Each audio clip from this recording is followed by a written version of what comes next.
전 세계 수억 명의 사람들이 매주 일요일마다 똑같은 고백을 합니다. 그런데 여러분은 알고 계셨나요? 이 짧은 문장들이 한때는 목숨을 걸고 외워야 했던 비밀 암호였다는 사실을 말입니다. 오늘 우리는 기독교 2000년 역사를 관통하는 가장 강력한 텍스트, 사도신경의 진짜 얼굴을 마주해보려 합니다. 우리는 흔히 사도신경이라는 이름 때문에 예수님의 12 제자가 한 문장씩 돌아가며 쓴 글이라고 생각합니다. 베드로가 첫 문장을 쓰고 안드레가 두 번째 문장을 썼다는 식의 전설이 중세시대까지 정설처럼 내려왔습니다. 하지만 결론부터 말씀드리면 이건 사실이 아닙니다. 사도신경은 어느 날 갑자기 하늘에서 뚝 떨어진 글이 아닙니다. 수백 년 동안 수많은 사람의 피와 눈물 그리고 치열한 논쟁을 거쳐 다듬어진 생존의 기록입니다. 이야기는 기독교가 로마 제국에서 불법이던 시절로 거슬러 올라갑니다. 당시 그리스도인들은 언제 잡혀가 사자밥이 될지 모르는 공포 속에 살았습니다. 누군가 나에게 다가와 형제여라고 부를 때 그가 진짜 믿는 사람인지 아니면 나를 고발하려는 밀정인지 구별할 방법이 필요했습니다. 그때 사용된 것이 바로 신앙의 상징이었습니다. 그리스어로는 심볼론이라고 부르는데 원래는 하나로 합쳐지는 징표라는 뜻입니다. 깨진 도자기 조각을 서로 맞춰보듯 내가 믿는 바를 말했을 때 상대방이 그 다음 문장을 정확히 이어 말하면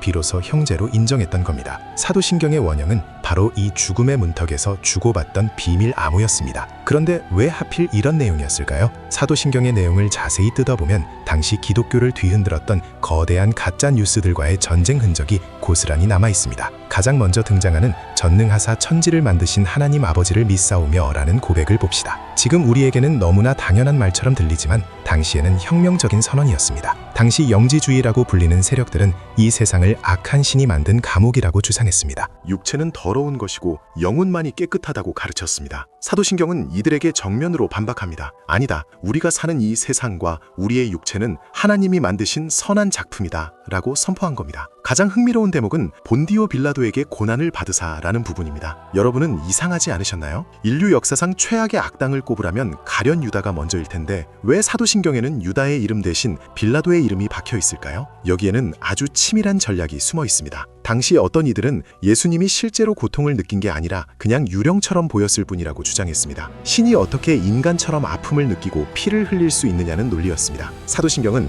이 주장을 박살내기 위해 빌라도라는 실존 인물의 이름을 소환합니다. 예수의 고난은 신화 속 이야기가 아니라 본디오 빌라도가 총독으로 재임하던 바로 그 시기에 일어난 역사적 사건이라는 점을 못 박은 겁니다. 빌라도는 본의 아니게 인류 역사상 가장 유명한 고백문에 이름이 적혀 영원히 박제되는 형벌을 받게 된 셈입니다. 사도신경이 지금의 형태를 갖추기까지는 무려 700년이라는 시간이 걸렸습니다. 초기에는 지역마다 내용이 조금씩 달랐습니다. 로마에서 쓰던 고백문이 있었고 갈리아 지역에서 쓰던 문장이 따로 있었습니다. 그러다 8세기경 프랑크 왕국의 샤르마뉴 대제가 제국을 하나로 묶기 위해 표준화된 신앙 고백을 보급하면서 지금의 사도신경이 완성되었습니다. 수많은 이단 사상과 철학적 공격 속에서 기독교의 핵심 가치를 지켜내기 위한 방어막이 드디어 완성된 순간이었습니다. 여기서 우리가 주목해야 할 단어가 하나 더 있습니다. 바로 거룩한 공회라는 표현입니다. 원문으로는 홀리 카톨릭 처치라고 되어 있습니다. 여기서 카톨릭은 지금의 천주교라는 특정 교파를 의미하는 게 아닙니다. 보편적이고 공통된 것이라는 뜻의 형용사입니다. 즉, 사도신경을 고백하는 모든 사람은 시대와 장소를 초월해 하나의 거대한 공동체라는 선언입니다. 2000년 전 로마의 지하 동굴에서 속삭이던 사람과 오늘날 대형 교회에서 찬양하는 사람이 똑같은 문장으로 연결된다는 사실은 소름 돋는 일입니다. 하지만 사도신경의 역사가 늘 평탄했던 것만은 아닙니다. 종교개혁 시기에는 이 고백문을 두고 격렬한 토론이 벌어지기도 했습니다. 어떤 구절은 성경의 직접적인 근거가 부족하다는 비판을 받기도 했고 번역 과정에서 오해가 생기기도 했습니다. 특히 음부에 내려가시고라는 구절은 한국 교회에서도 오랫동안 논란이 되어 삭제되거나 수정되기도 했습니다. 하지만 이런 논쟁조차 사도신경이 단순한 주문이 아니라 살아있는 신앙의 고백이라는 증거이기도 합니다. 우리는 너무나 익숙하게 사도신경을 외웁니다. 때로는 아무 생각 없이 입만 뻥끗거리기도 합니다. 하지만 이 짧은 문장들 뒤에는 자신의 믿음을 증명하기 위해 사자굴로 걸어 들어갔던 사람들의 비명이 숨어 있습니다. 세상을 만든 신이 인간의 몸을 입고 고통을 당했다는 사실을 믿지 못하는 사람들에게 이건 진짜 있었던 일이다 라고 외치던 사람들의 확신이 담겨 있습니다. 사도신경은 단순한 종교적 의식이 아닙니다. 그것은 인류 역사상 가장 오래된 생존 매뉴얼이자 정체성을 확인하는 신분증입니다. 내가 누구인지, 내가 무엇을 믿는지, 그리고 내가 어디에 속해 있는지를 단 몇 문장으로 요약한 정수입니다. 이 문장들이 없었다면 기독교는 수많은 철학적 난관과 박해 속에서 진작에 공중분해되었을지도 모릅니다. 이제 다시 한번 사도신경을 들여다보십시오. 거기에는 단순히 종교적인 교리만 들어있는 게 아닙니다. 보이지 않는 가치를 지키기 위해 보이는 권력에 맞섰던 사람들의 용기가 들어있습니다. 역사상 가장 강력한 빌런의 이름 옆에 새겨진 가장 고귀한 희생의 기록이 있습니다. 그리고 무엇보다 죽음조차 갈라놓지 못한 사람들의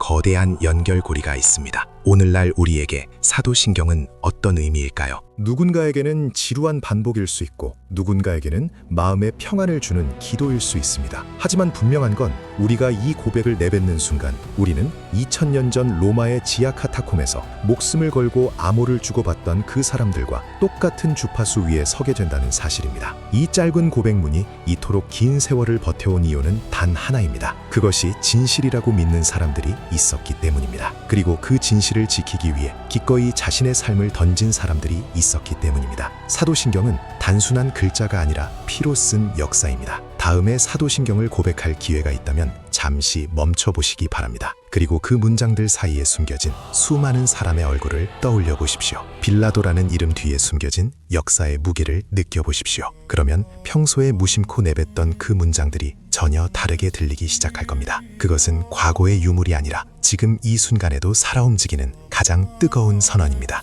여러분이 믿고 있는 가치는 무엇입니까? 여러분은 무엇을 위해 목숨을 걸 수 있습니까? 사도신경은 2000년의 시간을 건너와 오늘 우리에게 묻고 있습니다. 당신의 심볼로는 무엇이냐고 말입니다. 이 질문에 대한 답을 찾는 과정이 바로 우리의 삶이고 역사일 것입니다. 사도신경의 역사는 끝난 게 아닙니다. 오늘을 사는 우리가 그 문장의 의미를 어떻게 채워가느냐에 따라 사도신경의 역사는 지금 이 순간에도 계속해서 쓰여지고 있습니다. 결국 사도신경은 우리에게 말해줍니다. 진리는 변하지 않지만 그 진리를 지키기 위한 노력은 시대마다 새로워져야 한다는 것을 말입니다. 이 짧은 암호가 2000년 뒤에 우리에게까지 전달된 것처럼 우리의 믿음과 가치도 다음 세대에게 전달될 수 있을까요? 사도신경이 보여준 그 끈질긴 생명력이 오늘을 사는 우리에게도 필요한 이유입니다. 긴 시간 동안 이어져 온 이 고백의 역사를 통해 우리는 한 가지 분명한 사실을 깨닫습니다. 세상의 권력은 유한하지만 진실을 담은 문장은 영원하다는 것입니다. 빌라도는 사라졌지만 그가 고통을 주었던 예수는 여전히 고백되고 있습니다. 이것이 바로 사도신경이 우리에게 보여주는 역사의 역설이자 승리입니다. 여러분의 인생에도 이런 변하지 않는 고백 하나쯤은 간직하시길 바랍니다. 그것이 당신을 지탱해줄 가장 강력한 암호가 되어줄 것입니다.